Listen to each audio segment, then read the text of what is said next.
How to turn on or off mentions notifications on your TikTok app. Hi guys, in this video I will show you how to turn off or on mentions notifications on your TikTok account easy and quick.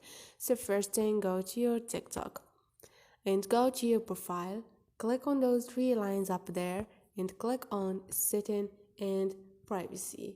Now click on push notifications. In here you're gonna find mentions. You can turn on or off this option.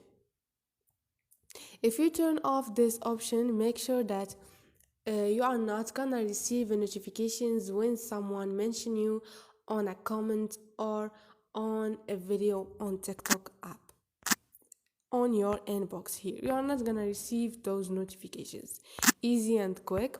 Hope this video was helpful to you. Don't forget to subscribe and like.